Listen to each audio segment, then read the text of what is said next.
Yang iki tak baleni meneh kene babagan ikhlas.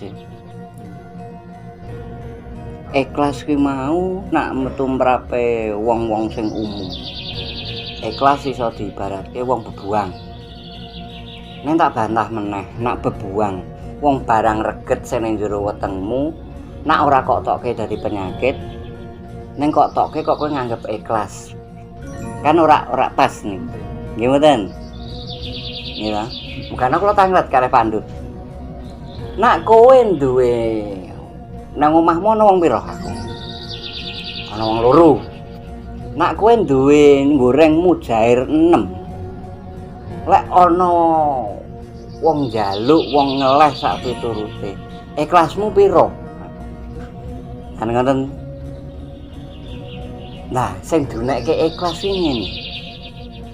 Ikhlas ki ora kok barang kuwi wis ora kok butuhke kok keke wong ki lumrah. Umum. Neng nak kowe wis butuh, kowe wis perlu, neng kok kowe legawa ngekke wong. Kuwi sedarani ikhlas. Ngekke tangan kiwa, tangan tengen tangan kiwa ora weruh. Dhewe kanggoku durung. Ngono. Neng nak kowe jek butuh, kowe jek perlu. Kuwi kowe ngalah. Marmasane ngeten. Iki nganggo ilmune mbok. Ilmune ibu. Mbok wae iki nak cara gampangane. Anake karo bojone ngomah ana wong 4 sakmane. Anak loro bojo ade wong loro, wong 4 to. Mbok ki biasane nak anake doyan, bojone doyan, mbokne wani ngalah. Mangane dudoi. Nggih mboten? Lho, ilmu ibu ki angele teng mriki nak ditepake nganggo akal normal ora nyandak. Ning nganggo daya ningsih ibu. Daya ningsih ibu wani ngalah. Aku ra mangan ya ora apa-apa, sing penting sing tak olahke anakku bojoku cukup. Kuwi mbok. Lah, semono uga awake dhewe ning bebrayan akeh, muni ikhlas. Kuwi mau ya sing ikhlas sing tenanan. Aja barang sing wis ora kanggo kuwi mau sing ikhlas kok keke wong ya lumrah nang nggonmu ngebak-baki.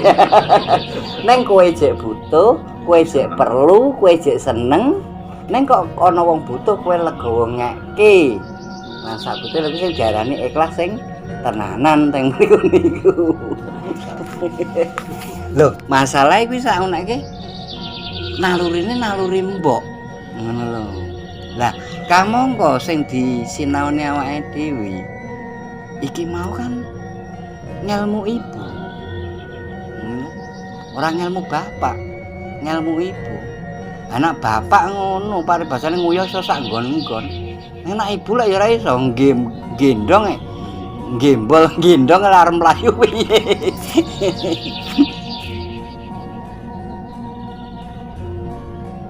Ikhlas ki ora kok barang kuwi wis ora kok butuhke kok keke wong ki lumrah. Umum.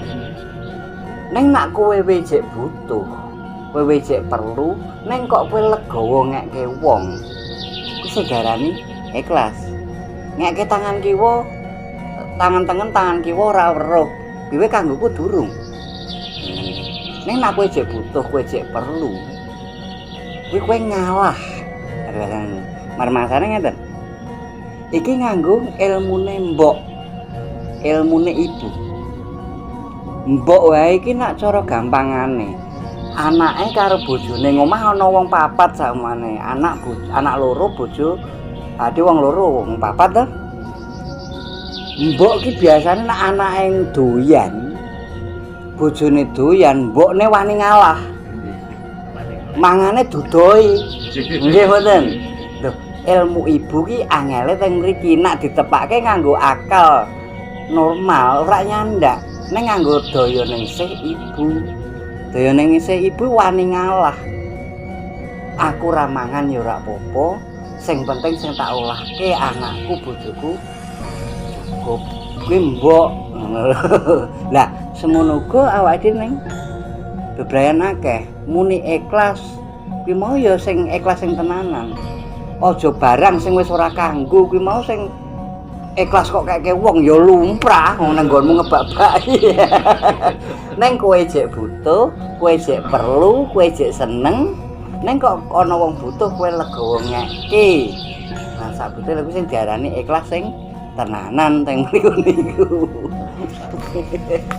Lho, masalah kuwi sakune iki nalurine naluri mbok. Ngono lho. Lah, kamangka sing disinaoni awake dhewe iki mau kan ngelmu ibu.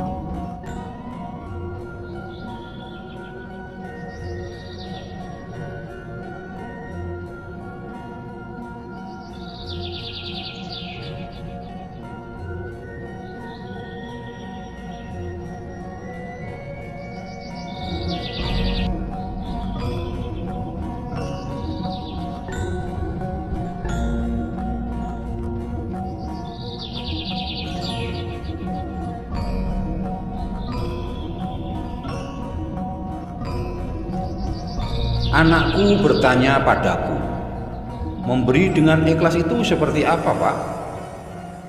Nak, semua itu tergantung dari yang memberi. Jika yang memberi menganggap yang diberikan itu tidak dipandang di matanya, meskipun dia rela, itu bukan ikhlas, tapi lebih seperti menghina. Contoh, orang itu kaya, tapi memberi hanya 20.000. Yang di mata dia, uang 20.000 itu tidak berarti apa-apa. Itu bukan ikhlas, namun menghina. Ikhlas itu lahir sebab sayang, seperti kamu ngasih baju sama kawanmu, tapi kamu masih sayang dengan bajumu. Namun kamu rela memberikannya, itulah baru disebut ikhlas. Sekarang pertanyaanku sama kalian, apa bedanya sayang sama pelit? Saat kalian ngasih lauk ke tetangga, saat kalian ngasih satu lauk kok kalian merasa belum sayang, tambahin 2, tambahin 3, sampai sayang itu lahir, baru berikanlah. Jika hal ini kalian lakukan hingga lama sampai batas sayang itu hilang, niscaya satu sungai kehidupan akan terbentuk. Sungai kehidupan ini untuk mengkiaskan sandang, pangan, dan papan.